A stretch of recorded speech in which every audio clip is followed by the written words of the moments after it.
Hi, everyone. Welcome to our Leadership Live series. I'm Christine Tao. I'm the co-founder and CEO at Sounding Board. Sounding Board's a dynamic development platform for leaders, and we have hosted this conversation because we've met a bunch of very dynamic leaders ourselves as we've engaged with the audience, and we love to share their ideas with all of you.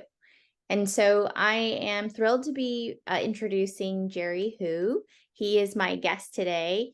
And Jerry and I met actually first on his podcast, which is a really cool podcast. If you haven't seen or heard it yet, it's called Scale Up. And he also even has a book on it. But there's a lot more to Jerry besides his podcast. He also has over 13 years of experience in the HR field across almost every function. But maybe I should just let you actually introduce yourself, Jerry.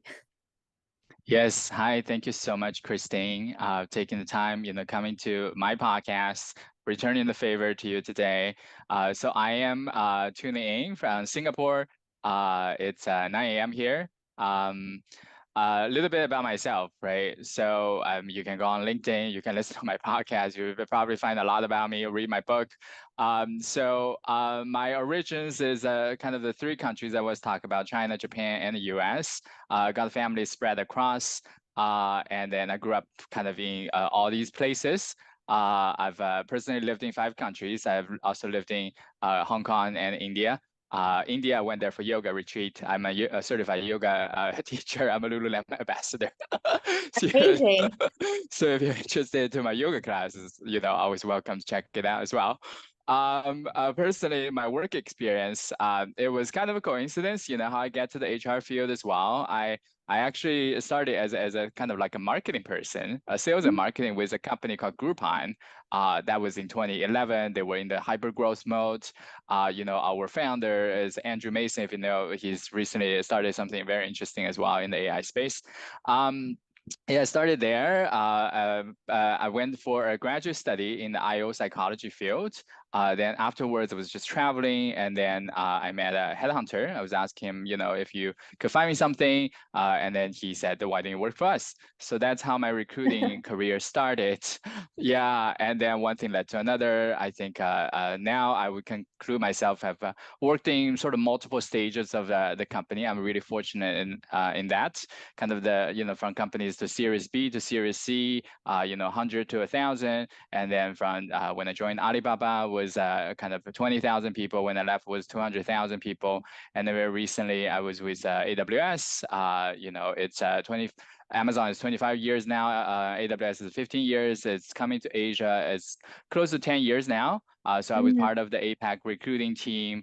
Yeah, I do have to be quite candid. Recently, unfortunately, I'm being laid off. So I've been the market is not doing good. I've been fortunate, really fortunate. I think received incredibly amount of support. And then whether it's you reach out to a LinkedIn third-degree connection, they will go extra miles to ask for a referral for you, or just like the mentors checking in emotionally.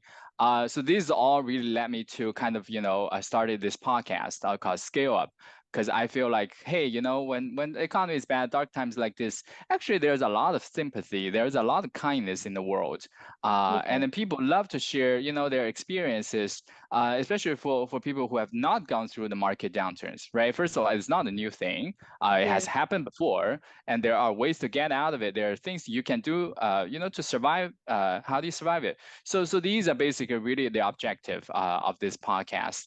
That hopefully, whenever you're listening, you can get some inspirations from it. It can give you a bit of confidence, right? Or a little bit of strength to, move on and survive with your lives. Yeah. Well, and Jerry, I think that's where I felt like we had a common Yeah. idea and a common Yeah. sort of mission in that we actually also started this leadership series because we knew that, our community, folks in HR, in learning, in leadership, were being impacted by the Yeah. market and the macro environment.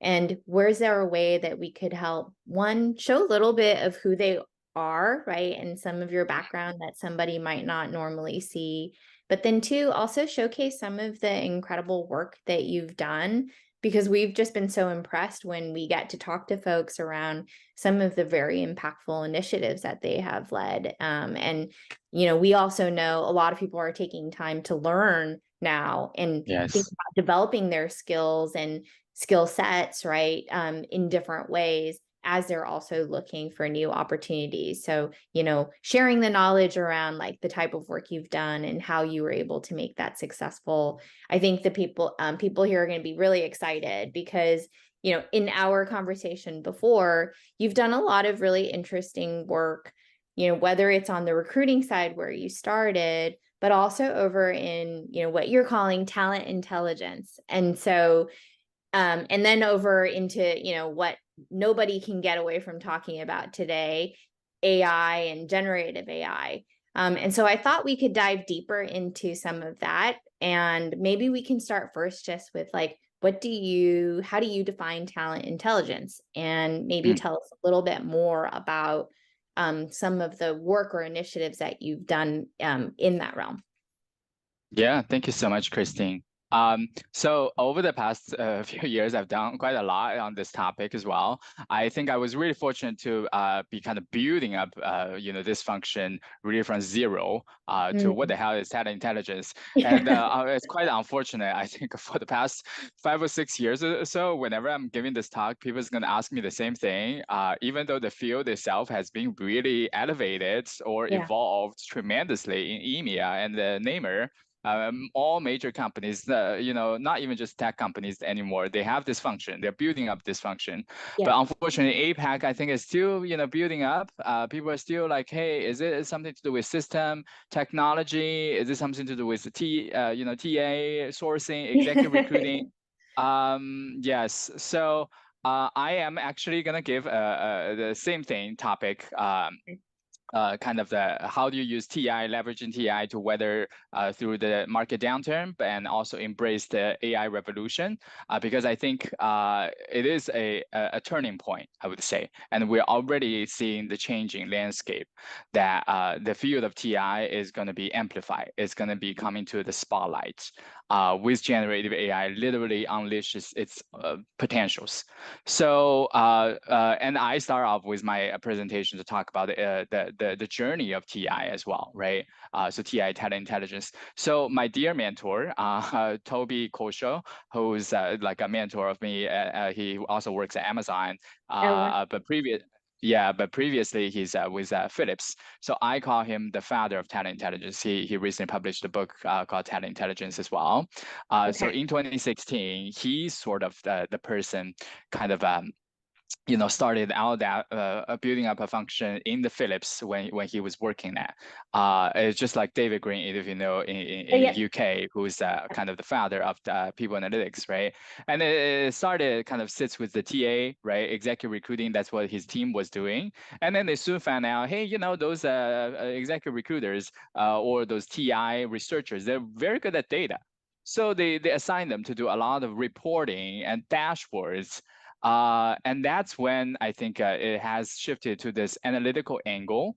And then when we started entering the kind of the cloud computing era, a lot of the vendors, softwares, technology started building out in recruiting, in candidate experience. So it basically, so the TI function becomes a much an acronym to kind of the systems. So when people are talking about it, there's something to do with data, something to do with data scientists. And then when I think over the kind of past 5 years, it evolved to become a very strategic function in certain companies. And if you see these days, all the FAANG companies, they have such a function, is because the TI consultants, they have what you don't have compared to a normal HR function, is that they have the data of the external market. They know what the competitions are doing. They're talking to the candidates. They're having, those really insights. And then some of those insights are not just relevant to HR, not just to recruiting, I'm going to hire this person, are relevant to business. Hey, how am I going to enter the market? what is the competition doing? Hey, if Microsoft is already, doing something with the ChatGPT, right? Should I doing something similar with a Bard, right? As a Google person. And then recently, if you noticed, I just received email this morning from Google Podcasts. They're gonna terminate the product. They're gonna move it to Google Music. I don't know if I have something to do with it. I just have lots of friends at Google, and I think they've probably also seen the tremendous growth in the podcast field, and then with the top player as Spotify. And then Apple Podcasts, right? The Google Podcast, nobody wants to listen to it. It's like not a very handy tool. I think they're trying to reinvent it, right? Amazon Music is doing the same thing. So these are actually the informations, insights, not necessarily the business leader will get, but actually, because the TI consultants, they are in the market, they are living and breathing all those information. They can feed back to the CEO, to the business leaders. And this is some of my experience that I did. I'll share an example later as well. And now the last can phase, make one because you brought up David Green as well in people analytics. Yeah. Oftentimes maybe people that aren't as familiar with talent intelligence might think, are you talking about the same thing? Is talent intelligence just people analytics? Like, but you're saying that those are different, right? Is there more you it's can? different. Yeah. So can you just very clearly define, what do you think is talent? Harness, Yeah. yes. So I wrote one chapter on my book as well. If you want me to use one sentence to define, is to harness the data from both internal and external. Yeah. Then you can make recommendations, transform the business. The key difference is people analytics a lot of times focus on internal data. So what's going on in your internal workforce and then from your end-to-end employee journey, the talent intelligence, one big part is a plug into the external market. So the competition insights, what are their competitors doing? When did they hire that executive? When did they hire that CFO? Why did they hire that CFO? All those are incredibly valuable and timely information that should be fed back to the business if they're thinking about expansion, if thinking about transformation. Yeah. Oh, I love that. So, and I think that oftentimes that's a very good point, because you think of analytics, we're just trying to look at data around what we're doing and make better decisions. But really what you're saying is you have to really also consider external data as part of your decisions, even if they are internal talent or mobility or people or business decisions, right? So, thank you. I wanted to make sure we really highlighted that, because I do think that's an important takeaway for folks, right? Which is, how do you not only look at what's in front of you, but what's happening out in the market? And I think especially relevant, especially given how much change is happening in the market and the pace at which it's happening. Yeah. So add to that, right? So probably, if you're in HR, you also know that, at the Amazon HR function is called the PXT, People Experience and Technology. Well, 1/3 of the HR team are not HR. They're economists, they're data scientists, software engineers, they're building, world-class technologies all around. And with the TI team itself, they're actually not HR as well. They're economists, they're venture capitalists, they're management consultants. They are literally, some of them are doing intelligence work, like CIA type of work previously, because you get different kind of data. Yeah, so that's kind of I would say, a really upgraded version of the TI function. They're doing quite meaningful, incredible work as well. Yeah. Yeah, well, tell us a little bit more about that. I think you've done some initiatives that you're particularly proud of, but I think especially given right now, it's very top of mind for folks. How are you adopting some of these technologies to kind of rethink what it is that your scope of your work is and what's the impact that could have? It'd be great to have you share a bit around maybe a way that companies like Amazon or others went about it very differently. Yeah, so now I think it is a turning point in that sense that, hiring is slowing down, people are navigating the ambiguities, uncertainties. They are really thinking about the prolonged, those business or talent challenges, whether it's, you know, I've been trying to hire these groups of people, they never stayed, or, you know, the quality of hire was never there. I don't want to you know, yesterday I talked to a founder, is that I don't want to do sales, but I'm like, for 5 years, I could not hire a really good head of sales for me, right? And I've been trying everything. I don't know how to do it. So I think that is the time that, you know, basically the strategic level of HR is really needed in that sense. And that's when the talent intelligence come in. And then I always use that example when I was building up that Alibaba TI function. So we had that similar business back then, you know, when Amazon launched Prime, we wanted to do the same thing. So we had our music business, sports, you know, all those parts. And then one of the model we look at is Netflix. But one prolonged challenges that we have, continues having, was that, you know, when we first started hiring in-house movie directors, script writers, you know, actors, they never come to work. So that's very interesting. 13 years I've always been in tech, but that was the episode of me. I get to work with the Hollywood people, and I get to know their lifestyle. They like to wake up at 3 a.m. and start writing, or like, I don't know, acting, do something. And then you're asking those people who's fully made up, you know, every day, that sits with our engineers who, you know, are very hesitant to take a shower in 3 months. And then that no, I mean, it's just true that how are you gonna, you know, it's just completely two different animals, right? And then, you know, so basically we paid a lot of money, we put a lot of effort to hire them, because, you know, to our CEO is that, hey, I want to create the best content, right? And I need those best folks to produce that content for me. So we need to get them in-house, but they never stay, because there's a natural conflict, right? Their schedule is different. The way they prefer to be managed, compared to engineering-driven culture, is very completely different. But you know, if you are familiar with Netflix does a fabulous job, right? It's like building a media empire that are really able to attract and then retain those people. They actually, you know, quit Disney to go to Netflix.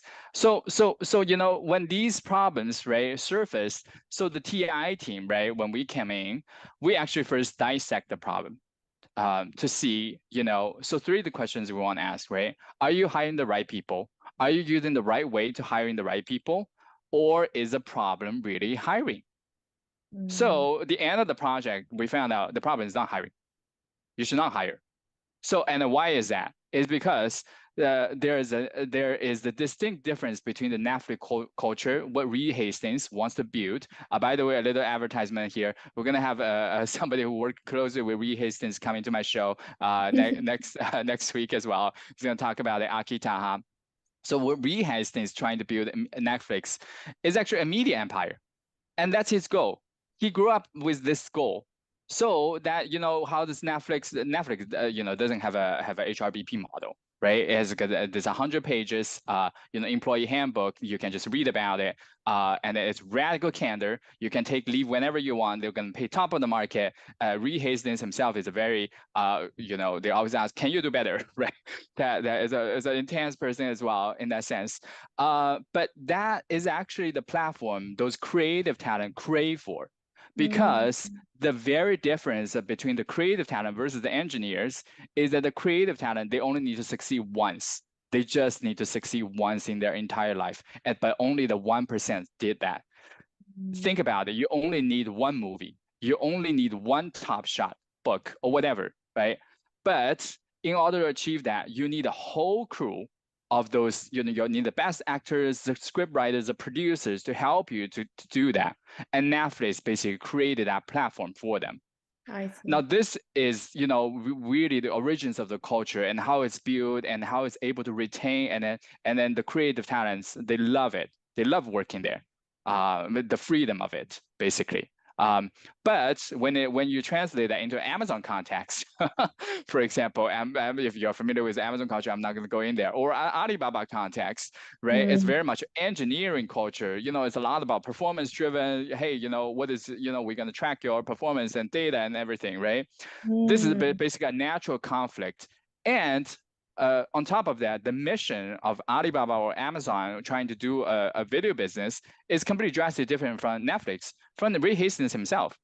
That you know, the e-commerce giants or players trying to do entering in this media field, they essentially just want to elevate the experience of their shoppers.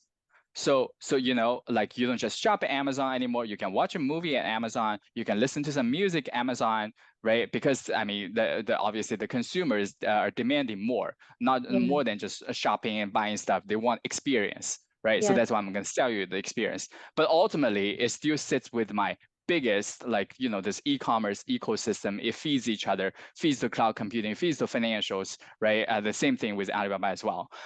So when we realized the root cause, so we took our CEO at Alibaba back then to meet Reed Hastings in Los Angeles. They had a Wow. very deep conversations. Yeah, I did. And then he returned back to China. He said, I just gonna change the business model completely. I've been doing it all wrong. We need to stop hiring, which this is the problem, is not hiring. So instead the business model changed to basically we won't hire them in-house. We just work with them, we invest them, because those creative talents, they usually have their own studios outside, 1 to 2 person, they do their own things. So we just put money in, we share intellectual property with them, and that is basically the entire business model has changed. So I always use this example because it starts with hiring, but the problem is not hiring. And it literally transformed the business entirely. Well, wow. Okay. So there's a lot to unpack there. I do want to make a note, like, I didn't think we would end up here, but as you know, what Sounding Board does is we focus on leader development. And oftentimes that's about successful leadership within the context of the organization. And that seems like that's one of the main learnings that you're bringing forth, right? Which is you were talking about how hiring didn't ultimately end up leading to success and actually ended up taking you down this path of learning that you had a fundamental shift in your business model you had to make in order for you to get to that business goal. But along the way, there also seems to be a leadership lesson there, right? And making sure that you're aligning the type of leaders that you're bringing into your organization to the culture and the organizational constructs as well, in order for them to actually be successful. Would you say that that's accurate, or what do you think? Yeah, so I think it's not an uncommon thing, right? Is Yeah. that when Yeah. you're running very fast, and especially when I was with the time, there was scaling, you're just a lot of times you just, hey, what the competitor is doing, I'm just gonna do the same thing. Or Yeah. you don't have an idea, I'm just gonna learn what others are doing because that was a successful model. You Yeah. never sort of stop and listen and to really dive deep to say, hey, does that work for you? Whether it's leadership or business strategy or That's all right. the things, right? Taking Yeah. care of the cultural context as well. So that would be the biggest leadership takeaway, right? Yeah. And I think this now is the perfect time for this because it is a turning point Yeah. that a lot of the things that's been troubling you before, because I've been talking to so many founders, right? That you need to think, hey, was I trying to solve the wrong problem? Yeah. Yeah. Yeah, because that is the most critical, right? You've been hitting the wall, but you're with basically the wrong hammer, or Yeah. you're basically hitting the wrong wall. You need to Yeah. change your wall. Yeah. Well, that actually, Jerry, that's a common theme that we hear, especially amongst learning leaders as well, and folks that are trying to deliver development across an organization, which is, actually really take time to deeply understand the problem you're trying to solve, right? Yeah. Versus rushing into what you think is the solution, just hiring somebody who's done that before, right? And Yeah. replicating a model that you see somebody doing. And so it's interesting to me how often almost any business Yeah. challenge comes Yeah. back to truly and deeply understanding the actual problem that you're trying to solve or the outcome that you're trying to get to. Yeah. Well, And then this has obviously everything to do with kind of your self-realization as well. yeah. Right? You understand a little bit better about yourself, which is why Christine's episode is a huge hit. Respond to you because authenticity, Yeah. right? And then since we're talking about Reed Hastings is a big person talking about authenticity. Yeah. Because when you're being authentic, you truly understand yourself. Yeah. Then you understand, what's going deeper around, your perspectives, the problems you're trying to solve. Well, I love this. We started on talent intelligence. we kind of moseyed over into leadership and authenticity, but I do want to make sure we do talk a little bit about the word du jour of AI and generative AI, because, as you had mentioned, you've got some big thoughts on this. Certainly everybody out there is trying to think about how they bring this into their strategy and their functions and their initiatives. But maybe kind of pulling everything we've talked to together, like, what are some of the things that you're really seeing that is actually working and having impact? What's some of the things that you feel still maybe a little bit early, and maybe sort of center that around some of the work around talent intelligence, or, maybe even recruiting or other places where you have deep expertise. Yeah. Sure. So first of all, AI is not new. Yeah. AI is not new. It's been around for 10, 15 years ago. It's just recently, obviously with OpenAI, generated AI, we don't know at this point. I'm not in a position to say, is it going to be like a long lasting, or is it just like some other trends is going to fade away in a few, periods of time? We don't know. But so far, it seems like the boom is here to stay. And with obviously large language models, right? A lot of things can get very sophisticated. So I think the very direct impact, and then recently I've been talking to the people analytics leaders, right, who used to work with Tim Cook, Apple, very directly. He basically built up his own people analytics company. The very biggest difference is that, when people talk about people analytics, when people talk about talent intelligence, all those kind of things, they used to be kind of shying away from it. I don't have the Excel skills. I don't know how to code. I don't know how to SQL, so I'm going to hire those people, and these are expensive. And why do data scientists want to join HR team to take a pay cut? They should just do them on themselves, right? So I think that is basically the biggest obstacle is going to be taken away by machine, because all those analysis, trend analysis, whatever sophisticated analysis you want to do is going to be as simple as just asking ChatGPT. Can you tell me why is this person want to quit, and in how many months? And then what does that have to do with his manager? All those things is going to generate something to you in 5 seconds. So that is, I think, going to be the biggest revolution, how AI is going to impact HR into every aspect of the employee journey. Yeah. Because ultimately, if you look at TI, is a big data machine. So like every part of it, and then even before you enter the company, when they were a candidate or when they were what we call cold leads, become turning into warm leads, when they were following your company, you already have that piece of data. And obviously when they enter your workforce, you can go very extreme. And then always give an example. When I was with Alibaba, we set up sensors on top of a tower at the offices. People are tracking your oxygen intake every day. Then they can analyze your mode. Then they can predict, are you happy today? Even Amazon, every day we get something called a connection survey request. And they send it to everybody you interact with within the company. It's a 2 million employee company, right? You got so many data points. Every day they send a connection request. How are you feeling today? How do you like your manager? All the things. So all this data, right, just been sitting there. Basically, previously there was obstacles for them to analyze it, right? For everyday HR folks. But now it's just become much easier. So I think basically this entire shift of using an truly analytical sense to look at HR is going to be an everyday accessible decision making to business leaders or HR leaders, everybody. Yeah, that would be the biggest trend. Well, I think, certainly it's music to many people's ears, because as we know, it's access to data, sort of sorting, filtering, integrity, right? Aggregation, cleaning, all of that has always been one of the biggest challenges for any business, not just within the people analytics realm, right? Yeah. But you're sort of highlighting how that might have been an additional source of friction, given the level of investment and resources that were available to folks to be able to access. So unfortunately, that's all we have time for today. Yeah. I told you, Jerry, it goes really fast, but maybe what are some last parting advice or thoughts that you want to give out to the folks out in the field? Well, definitely subscribe to Christine's channel if you're in the HR field. Definitely check out her awesome product. I think the L&D space, right, is going to get very personalized. It's very much aligned to her mission, right, what she's trying to build. So I think the AI is going to be a big boost in her, product as well. So definitely check that out. Yeah. Oh, well, thank you. I didn't tell him to say that, everyone, but thank you again, Jerry. It was such a pleasure having you on.